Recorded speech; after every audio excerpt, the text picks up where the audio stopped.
여러분 안녕하십니까? 오늘은 인공지능이 지난 30년간 어떻게 지적인 도약을 이루어내고 거대한 전환을 맞이했는지 함께 살펴보는 시간을 갖겠습니다. 특히 딥러닝 기술이 어떻게 발전해왔고 그 과정에서 연산 패러다임은 또 어떻게 진화했는지를 중심으로 인공지능의 과거와 현재 그리고 미래를 조망해보고자 합니다. 한때 암흑기를 겪었던 인공지능이 오늘날 우리 삶의 거의 모든 영역에 영향을 미치는 핵심 기술로 자리 잡기까지 그 역동적인 여정을 함께 따라가 보시죠. 이 여정은 단순한 기술의 발전이 아니라 인간의 지적 호기심이 어떻게 현실을 변화시키는 거대한 힘으로 전환되었는지를 보여주는 살아있는 증거이기도 합니다. 이 강연을 통해 인공지능의 깊이 있는 이해와 함께 미래를 향한 통찰력을 얻으시기를 바랍니다. 우리가 인공지능의 30년 여정을 살펴보면 인공지능이 단순한 호기심의 대상에서 이제는 문명의 기반 기술로 확고히 자리매김했음을 알 수 있습니다.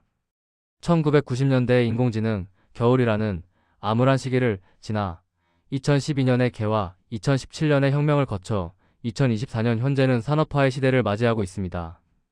이 모든 진화는 끊임없이 쌓여온 데이터와 정교하게 다듬어진 알고리즘이 만나 이뤄낸 기록입니다. 초기에는 단지 학계의 관심사였던 인공지능은 이제 산업 전반에 걸쳐 혁신을 이끌고 있으며 우리의 일상생활 깊숙이 파고들어 새로운 패러다임을 제시하고 있습니다. 인공지능의 발전은 결코 한순간에 이루어진 것이 아니며 오랜 기간 동안 수많은 연구자와 개발자들의 노력과 실패, 그리고 끊임없는 도전의 결과물이라고 할 수 있습니다. 이 여정을 통해 우리는 인공지능이 어떻게 성장해왔는지 그 진정한 의미를 이해할 수 있을 것입니다. 인공지능의 초기 단계는 주로 기호주의 AI, 즉 신발릭 AI의 시대였습니다. 이 당시 인공지능은 인간이 직접 정의한 규칙, 즉 룰-베이스드 시스템에 크게 의존했습니다. 예를 들어 특정 조건에서는 어라는 행동을 하고 다른 조건에서는 B라는 행동을 하도록 프로그래머가 모든 규칙을 일일이 명시하는 방식이었죠. 이러한 접근 방식은 체스나 특정 논리 퍼즐처럼 규칙이 명확하고 예측 가능한 문제에서는 매우 강력한 성능을 발휘했습니다. 논리적이고 구조화된 문제 해결에는 탁월한 능력을 보였죠. 하지만 현실 세계는 그리 단순하지 않습니다. 복잡하고 모호하며 끊임없이 변하는 현실 세계의 문제, 예를 들어 이미지 인식이나 자연어 처리 같은 분야에서는 기호주의 AI의 한계가 명확하게 드러났습니다. 모든 규칙을 인간이 정의하기에는 현실의 복잡성이 너무나 컸고 작은 변화에도 시스템 전체가 제대로 작동하지 않는 취약성이라는 치명적인 단점을 가지고 있었습니다. 이러한 기호주의 AI의 한계와 더불어 1990년대에는 인공지능 분야의 겨울이 찾아왔습니다. 특히 오늘날 인공지능 발전의 핵심 동력인 신경망 누럴 네트워크스는 학계에서 외면받는 기술이었습니다. 그 이유는 크게 세 가지로 요약할 수 있습니다. 첫째, 당시에는 신경망을 제대로 학습시킬 만큼 충분한 학습 데이터의 부족이 심각했습니다. 데이터가 없으면 신경망은 아무것도 배울 수 없었죠. 둘째, 현재와 같은 고성능 컴퓨팅 자원이 없었기 때문에 현저히 낮은 연산 능력이 발목을 잡았습니다. 복잡한 신경망 모델을 학습시키는 데는 엄청난 시간이 소요되었고 이는 사실상 불가능에 가까웠습니다. 마지막으로 신경망을 효율적으로 학습시키기 위한 최적화 이론의 부재도 큰 걸림돌이었습니다. 가중치를 업데이트하는 효과적인 방법론이 제대로 정립되지 않아 학습이 불안정하거나 수렴하지 못하는 경우가 많았습니다. 이 세 가지 요인이 복합적으로 작용하여 신경망은 오랫동안 암흑기를 보낼 수밖에 없었습니다. 이러한 인공지능 겨울 속에서 신경망이 주류에서 밀려난 데에는 당시 학계가 선호했던 서포트 벡터 머신, 즉 SVM이라는 강력한 라이벌의 존재도 한몫했습니다. SVM은 수학적으로 매우 명쾌하고 우아한 모델로 평가받았습니다. 특히 볼록 최적화라는 기법을 통해 언제나 최적의, 즉 전역 최적해를 보장한다는 강력한 장점을 가지고 있었습니다. 이는 SVM을 사용하는 연구자들에게 예측 가능하고 신뢰할 수 있는 결과를 제공했습니다. 반면 신경망은 그 내부 작동 원리를 정확히 파악하기 어렵다는 이유로 블랙박스 취급을 받았습니다. 왜 그런 결정을 내렸는지, 어떻게 학습이 진행되었는지 명확히 설명하기 어려웠던 것이죠. 따라서 당시 학계에서는 이론적으로 투명하고 성능을 보장하는 SVM을 신경망보다 훨씬 더 신뢰하고 선호하게 되었고 신경망 연구는 한동안 움츠러들 수밖에 없었습니다. 하지만 이렇듯 신경망이 주류에서 밀려나고 인공지능의 겨울이 지속되던 시기에도 얼어붙은 땅 아래에서는 묵묵히 혁신이 계속되고 있었습니다. 훗날 딥러닝 혁명의 씨앗이 될 중요한 연구들이 바로 이 시기에 태동했는데요. 대표적인 예로 1997년에 발표된 LSTM, 즉 롱 쇼트 마이너스 텀 메모리가 있습니다. 기존 순환 신경망의 고질적인 문제였던 장기 의존성 문제를 해결하며 시계열 데이터 처리의 가능성을 열었습니다. 문장이 길어져도 앞부분의 중요한 정보를 잊어버리지 않게 된 것이죠. 그리고 1998년에는 얀 르쿤 교수가 르네도를 발표하며 합성급 신경망, 즉 CNN의 기초를 확립하고 우편번호 필기체 인식에서 성공을 거두었습니다. 비록 당시에는 큰 주목을 받지 못했지만 이 두 기술은 훗날 딥러닝이 비약적으로 발전하는 데 결정적인 기반이 되었습니다. 이처럼 혁신은 항상 주류의 관심 밖에서 조용히 시작되는 경우가 많습니다. 그리고 마침내 2012년 인공지능 역사의 거대한 전환점이 찾아왔습니다. 바로 이미지넷, 대회와 알렉스넷의 등장입니다. 이미지넷은 매년 수백만 장의 이미지를 분류하는 대규모 이미지 인식 대회로 당시 인공지능의 실력을 겨루는 가장 중요한 무대였습니다. 그런데 제프리 힌튼 교수 연구팀의 알렉스넷이라는 모델이 이 대회에서 기존의 모든 기록을 압도적인 차이로 경신하며 우승했습니다. 오류율을 무려 10% 이상 낮추는 놀라운 성과를 보여주었죠.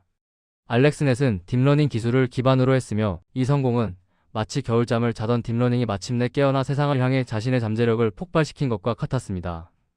이 사건을 계기로 학계와 산업계는 딥러닝의 가능성에 다시금 주목하기 시작했고 인공지능의 새로운 시대가 활짝 열리게 되었습니다.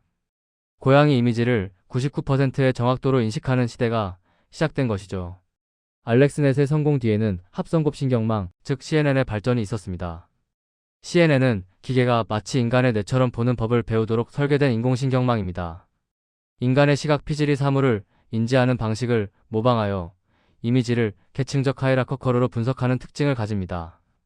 이는 마치 그림을 그릴 때 가장 기본적인 선과 점부터 시작해 점점 복잡한 형태와 구체적인 객체를 완성해 나가는 과정과 유사합니다. CNN은 이미지의 가장 단순한 특징인 선이나 가장자리의 질을 먼저 인식하고 이 선들이 모여서 형태 쉐이프를 이루는 것을 학습합니다. 그리고 이러한 형태들이 조합되어 비로소 객체 오브젝트를 인식하게 되는 것이죠. 이러한 계층적 특징 추출 방식을 통해 CNN은 이미지 내의 다양한 패턴과 구조를 효과적으로 학습하고 궁극적으로 인간의 눈처럼 사물을 정확하게 인식하는 시각지능의 완성을 가능하게 했습니다. 딥러닝의 부활에는 단순한 알고리즘의 발전뿐만 아니라 하드웨어의 혁명도 결정적인 역할을 했습니다. 바로 CPU에서 GPU로의 전환입니다. 기존의 중앙 처리 장치인 CPU는 직렬 연산, 즉 한 번에 하나의 작업을 순차적으로 처리하는 데 최적화되어 있습니다. 하지만 딥러닝 모델은 수많은 매개 변수를 동시에 계산해야 하는 병렬 연산의 특성을 가집니다. 이때 그래픽 처리 장치인 GPU가 등장하며 판도를 바꾸었습니다. GPU는 수천 개의 작은 코어를 가지고 있어 대규모 병렬 연산을 매우 효율적으로 처리할 수 있습니다. 수많은 계산을 동시에 처리할 수 있게 된 것이죠. 이는 마치 하나의 큰 공사를 한 명의 숙련공이 모든 과정을 순서대로 처리하던 방식에서 수많은 인력이 동시에 여러 작업을 처리하는 방식으로 바뀐 것과 같습니다. GPU 덕분에 딥러닝 모델의 학습 속도는 비교할 수 없을 정도로 빨라졌고 이는 더 크고 복잡한 모델을 학습시키는 문을 열어주었습니다. 하드웨어의 발전과 더불어 딥러닝 학습의 고질적인 난제를 해결한 중요한 기술적 진보 중 하나는 바로 렐로 활성화 함수의 도입이었습니다. 이전에 주로 사용되던 시그모이드 함수는 신경망이 깊어질수록 학습이 제대로 이루어지지 않는 기울기 소실 베니싱 그레이디언트이라는 심각한 문제를 가지고 있었습니다.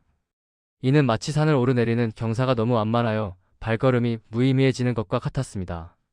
기울기 소실 때문에 신경망의 가중치 업데이트가 제대로 이루어지지 않아 학습이 멈추는 현상이 발생했던 것이죠.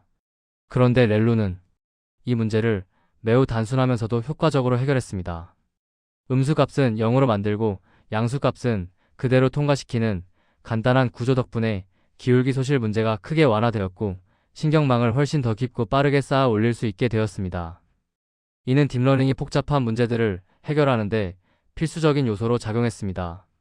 이 모든 발전 덕분에 딥러닝은 인공지능의 오랜 수건이었던 특징 추출 피처 엑스트랙션의 자동화를 가능하게 했습니다. 과거 전통적인 머신러닝 방식에서는 데이터의 특징을 사람이 직접 정의하고 추출해야 했습니다. 예를 들어 이미지에서 강아지를 인식하기 위해 코, 귀, 꼬리 등 특징적인 부분을 인간이 수동으로 지정해 주어야 했던 것이죠. 이 과정을 수동 특징 추출 매뉴얼, 피처 엑스트랙션이라고 합니다. 이는 엄청난 시간과 전문 지식을 요구하는 매우 고된 작업이었습니다. 하지만 딥러닝은 이러한 과정을 스스로 학습합니다. 입력 데이터가 주어지면 딥러닝 모델은 가장 효과적인 특징이 무엇인지, 그리고 그 특징들을 어떻게 조합해야 하는지를 데이터로부터 자동으로 학습합니다. 이를 종단 간 학습 엔드-투-엔드 러닝이라고 부르며, 이 자동화된 특징 추출 능력이 바로 딥러닝이 기존 방식보다 월등한 성능을 보이는 핵심적인 이유이자 근본적인 차이점입니다. 더 이상 사람이 모든 것을 가르쳐주지 않아도 되는 시대가 온 것입니다. 2014년에는 또 하나의 혁신적인 아이디어가 등장했습니다.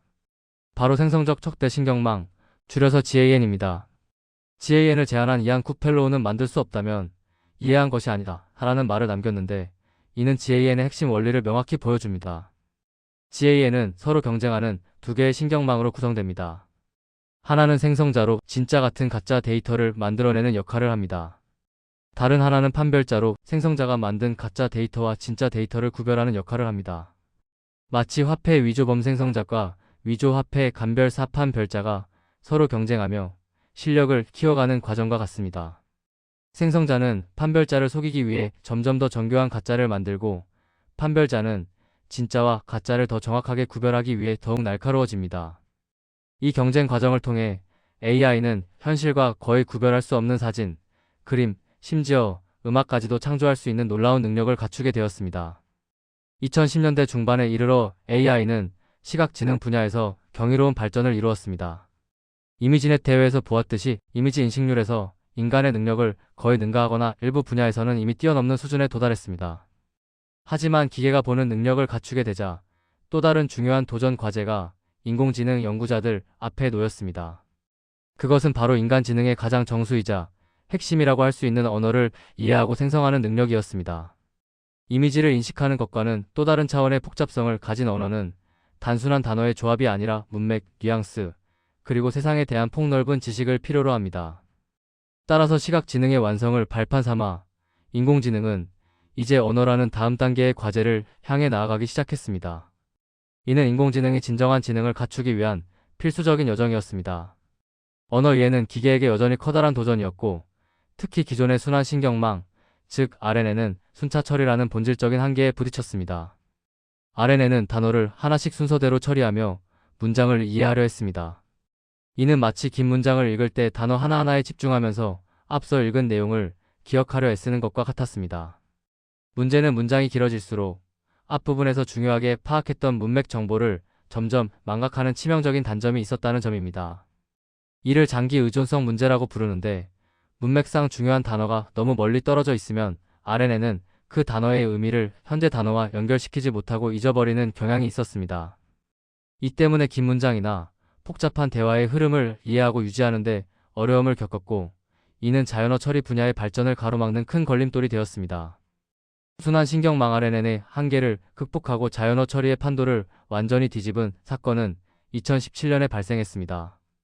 바로 구글이 발표한 논문, 그 유명한 Attention is all you need입니다.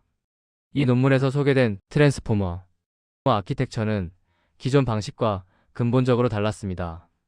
트랜스포머는 더 이상 단어를 순서대로 하나씩 기다려 처리하지 않습니다. 대신 문장 내에 있는 모든 단어들 간의 관계를 한 번에 파악하는 어텐션 메커니즘을 도입했습니다. 특정 단어를 이해하기 위해 문장 내의 다른 모든 단어들이 얼마나 중요한 영향을 미치는지 동시에 집중하는 것이죠. 예를 들어 사과가 맛있다라는 문장에서 맛있다라는 단어가 어떤 사과와 관련이 있는지를 한 번에 파악하는 것입니다. 이 혁신적인 어텐션 메커니즘 덕분에 트랜스포머는 언어 모델링의 새로운 시대를 열었고, 오늘날 대부분의 최첨단 언어 모델의 기반이 되었습니다. 트랜스포머 아키텍처는 어텐션 메커니즘과 더불어 또 하나의 중요한 특징을 가지고 있는데, 바로 병렬 연산의 승리를 극대화했다는 점입니다. 기존 순환 신경망 RNN은 단어를 순서대로 처리하는 제기 리커런스 구조 때문에 병렬 처리가 어려웠습니다. 앞 단어의 계산이 끝나야 다음 단어를 계산할 수 있었죠. 하지만 트랜스포머는 이 제기 구조를 과감히 제거하고 문장 내의 모든 단어를 동시에 처리할 수 있는 병렬 구조로 설계되었습니다. 이는 앞서 언급한 집 비유의 병렬 처리 능력과 완벽하게 맞아떨어지면서 시너지를 창출했습니다. 결과적으로 AI는 전례 없는 속도로 방대한 양의 텍스트 데이터를 학습할 수 있게 되었고, 이로 인해 언어 이해 능력은 물론 복잡한 문맥과 의미를 파악하고 생성하는 능력까지 비약적으로 향상될 수 있었습니다. 이로써 트랜스포머는 대규모 언어 모델 시대의 서막을 열었습니다. 트랜스포머 아키텍처를 기반으로 한 모델 중 하나가 바로 구글이 개발한 BERT입니다. 버튼은 특히 문맥을 이해하는 능력에서 혁명적인 발전을 가져왔습니다. 기존의 언어 모델들은 주로 왼쪽에서 오른쪽으로, 즉 단방향으로 문장을 처리하며 의미를 파악했습니다. 하지만 버튼은 문장의 앞뒤 문맥을 동시에, 즉 양방향 비더렉셔널로 파악하여 단어의 훨씬 깊은 의미를 이해할 수 있게 되었습니다. 예를 들어 은행에 돈을 입금하다라는 문장에서 은행이라는 단어가 금융기관을 의미하는지 아니면 강가에 있는 둑을 의미하는지 문맥을 통해 정확히 파악하는 것이죠. 이러한 양방향 문맥 이해 능력 덕분에 버튼은 검색, 번역, 감정 분석 등 다양한 자연어 처리 분야에서 전례 없는 성능 향상을 이끌어냈으며 오늘날 우리가 사용하는 많은 서비스의 기반이 되었습니다. 반면 트랜스포머 아키텍처를 기반으로 하는 또 다른 중요한 모델 계열은 GPT입니다. GPT는 제너러티브 프리트레인드 트랜스포머의 약자로 그 이름처럼 생성 능력에 특화되어 있습니다. 버트가 문맥을 이해하는데 강점을 가졌다면 GPT는 다음에 올 가장 적절한 단어를 예측하며 문장을 생성해 나가는데 탁월합니다.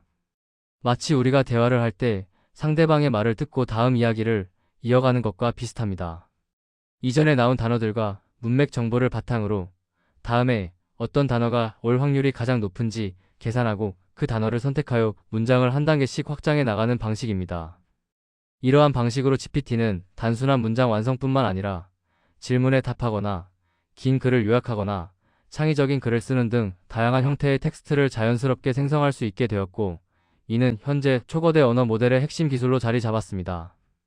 초거대 AI 모델의 등장을 설명하는 중요한 개념 중 하나가 바로 스케일링 법칙입니다. 이 법칙은 모델의 성능이 단순히 알고리즘의 개선뿐만 아니라 모델의 크기 파라미터 수, 학습 데이터의 양, 그리고 연산량이라는 세 가지 요소가 증가할수록 예측 가능한 법칙에 따라 향상된다는 것을 보여줍니다. 다시 말해, 모델을 더 크게 만들고 더 많은 데이터를 사용하며 더 많은 컴퓨팅 파워를 투입하면 AI의 성능은 통계적으로 유의미하게 꾸준히 좋아진다는 것입니다. 이는 마치 건물을 지을 때 재료와 노력을 더 많이 투입하면 더 크고 튼튼한 건물을 지을 수 있는 것과 비슷합니다. 이 스케일링 법칙의 발견은 거대함이 곧 지능이다 하라는 인공지능 연구자들의 믿음을 과학적으로 증명해 주었고, 오늘날 초거대 언어 모델 개발의 핵심 동력이 되었습니다. 초거대 모델이 보여주는 놀라운 능력 중 하나는 바로 퓨전 러닝입니다. 기존의 딥러닝 모델은 특정 작업을 수행하려면 해당 작업에 대한 엄청난 양의 학습 데이터가 필요했습니다. 하지만 초거대 모델은 사전에 방대한 데이터를 통해 일반적인 지식을 학습했기 때문에 새로운 작업을 수행할 때 별도의 미세 조정 과정 없이도 단 몇 개의 예시만으로 해당 작업을 수행하는 일반화 능력을 갖추게 되었습니다. 예를 들어 특정 언어로 번역하는 법을 가르칠 때 몇 개의 번역 예시만 주어지면 즉시 해당 번역 작업을 수행하는 식입니다. 더 나아가 아예 예시를 주지 않고 설명만으로도 작업을 수행하는 제로샷 러닝까지 가능해졌습니다. 이는 AI가 마치 인간처럼 새로운 개념을 빠르게 습득하고 적용하는 능력을 갖추게 되었음을 의미하며 AI 활용의 폭을 기하급수적으로 넓히는 핵심 기술입니다. 2022년 챗GPT의 등장은 인공지능 역사의 흐름을 바꾼 정말로 역사적인 사건이었습니다. 이전까지 AI는 주로 연구실이나 특정 전문가의 영역에 머물러 있었지만 챗GPT는 AI를 대중의 일상 속으로 깊숙이 파고들게 만들었습니다. 누구나 쉽게 AI와 대화하고 질문하고 아이디어를 얻을 수 있게 된 것이죠. 이제 AI는 더 이상 특정 분야의 기술이 아니라 마치 전기나 인터넷처럼 사회 전반에 걸쳐 광범위하게 사용되고 혁신을 이끄는 범용 기술이 되었습니다. 챗봇, 지능형 비서, 코드 생성 도구 등 다양한 형태로 우리의 삶과 업무 방식에 스며들고 있으며, 이는 인공지능이 실험실의 성과를 넘어 실질적인 지능의 산업화 시대로 진입했음을 분명히 보여줍니다. 이제 AI는 우리 문명의 기반을 형성하는 핵심 인프라가 되고 있습니다. 과거의 AI는 주로 텍스트 정보만을 처리했습니다. 하지만 이제는 시각, 청각, 텍스트 등 여러 가지 형태의 정보를 동시에 이해하고 처리하는 멀티모달 AI의 시대가 도래했습니다. GPT-4나 제머나이와 같은 최신 모델들은 텍스트뿐만 아니라 이미지, 영상, 음성 등 모든 감각 정보를 하나의 통합된 지능으로 처리할 수 있습니다. 이는 마치 인간이 세상을 오감으로 경험하고 이해하듯이 AI도 다양한 감각 정보를 종합하여 더욱 풍부하고 깊이 있는 이해를 가능하게 합니다. 예를 들어 이미지를 보고 그 내용을 설명하거나 음성으로 질문을 하면 답변을 제공하고 심지어는 실시간으로 사용자와 대화하며 복합적인 작업을 수행할 수 있습니다. 멀티모달 AI는 인간과의 상호작용을 훨씬 더 자연스럽고 직관적으로 만들며 AI가 현실 세계의 복잡한 문제들을 해결하는 데 한 걸음 더 나아가게 하고 있습니다. 초거대 AI 모델의 발전과 멀티모달 능력의 확장은 필연적으로 연산 인프라의 거대화를 요구하고 있습니다. 엔비디아의 H100과 같은 AI 전용 가속기, 그리고 이 가속기들을 수만 개씩 탑재한 거대한 데이터 센터는 현대 AI의 심장이자 엔진이라고 할 수 있습니다. 이러한 막대한 연산 자원이 없었다면 오늘날 우리가 보는 AI의 발전은 불가능했을 것입니다. 이제 AI 경쟁은 단순히 알고리즘이나 모델의 혁신을 넘어섰습니다. 누가 더 많은 자본을 투자하여 더 강력한 컴퓨팅 인프라를 구축하고 누가 더 효율적으로 에너지를 사용하여 이 인프라를 운영하느냐가 중요한 총력전이 되었습니다. AI 기술 경쟁은 이제 국가적, 기업적 차원의 막대한 투자와 자원 동원을 필요로 하며 이는 AI 산업의 미래를 결정하는 핵심 요소가 되고 있습니다. 최근 AI 발전에서 주목할 만한 또 다른 진보는 바로 생각의 사슬, 즉 CHAIN 어브소트 기법입니다. 이전의 AI 모델들은 복잡한 질문에 대해 곧바로 최종 답변을 내놓으려 했지만 그 과정에서 오류가 발생하기 쉬웠습니다. 하지만 생각의 사슬 기법을 적용한 AI는 마치 인간이 복잡한 문제를 풀 때처럼 여러 단계를 거쳐 추론 과정을 명시적으로 보여주며 문제를 해결하기 시작했습니다. 예를 들어 수학 문제를 풀 때 단순히 정답만 말하는 것이 아니라 어떤 공식을 사용했고 어떤 순서로 계산했는지를 보여주는 것과 같습니다. 이러한 단계별 추론 과정은 AI가 문제를 더 정확하게 해결하도록 도울 뿐만 아니라 AI의 의사결정 과정을 인간이 더 쉽게 이해하고 검증할 수 있게 만듭니다. 오픈 AI의 오일과 같은 연구는 AI가 단순한 예측을 넘어 복잡한 사고 과정을 거칠 수 있음을 보여주는 중요한 예시입니다.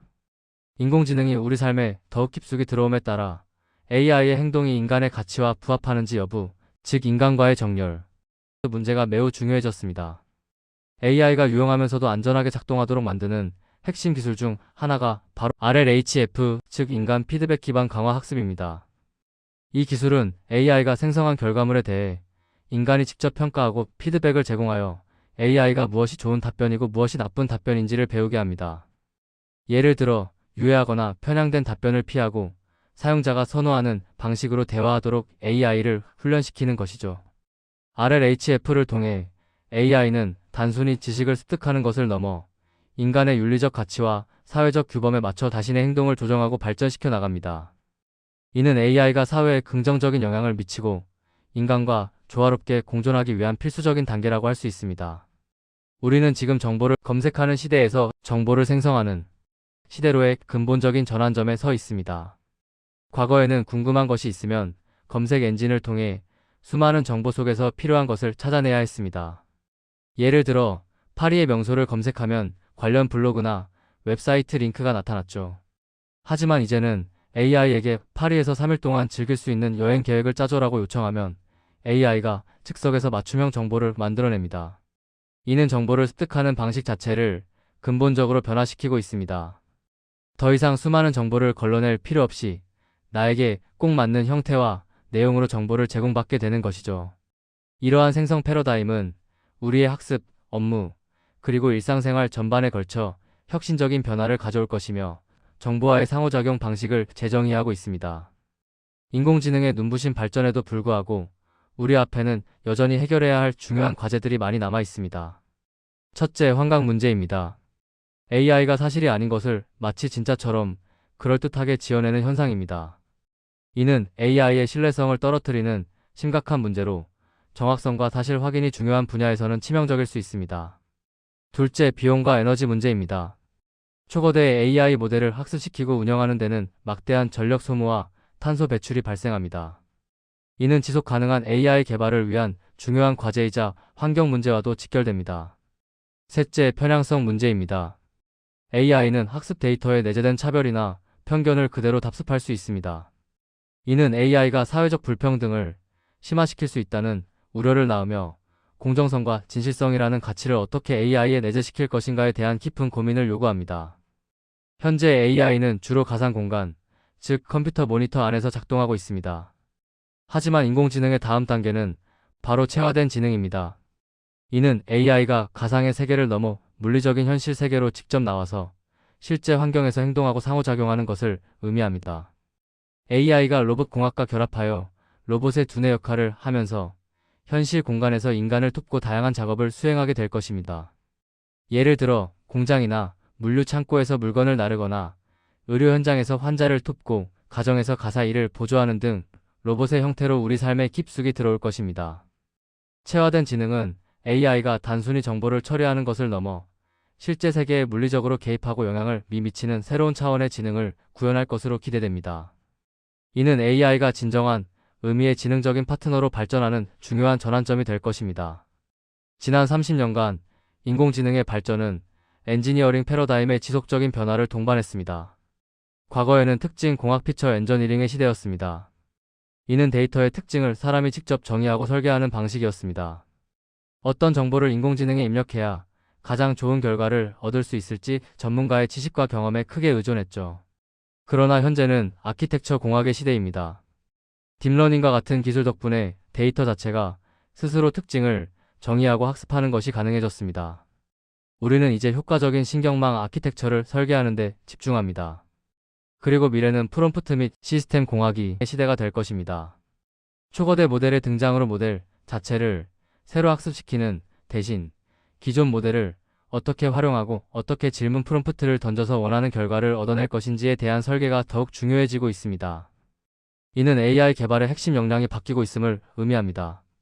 여러분, 우리는 지금 인공지능 발전의 끝이 아닌 새로운 시작점에 서 있습니다. 지난 30년은 기계가 과연 학습하고 지능을 가질 수 있는가라는 근본적인 질문에 대한 답을 찾아가는 시간이었습니다. 그리고 우리는 딥러닝과 초거대 모델을 통해 그 가능성을 증명해냈습니다. 이제 앞으로의 30년은 우리가 AI와 함께 무엇을 이룰 수 있을까를 정의하는 시간이 될 것입니다. AI는 더 이상 단지 기술적 도구가 아니라 인류의 창의력과 생산성을 극대화하고 인류가 직면한 다양한 난제를 해결하는 데 없어서는 안 될 파트너가 될 것입니다. 이 강연을 통해 얻은 지식과 통찰을 바탕으로 여러분 개개인이 이 거대한 변화의 흐름 속에서 어떤 역할을 하고 어떤 미래를 함께 만들어갈지 깊이 고민해 보시기를 바랍니다. 감사합니다.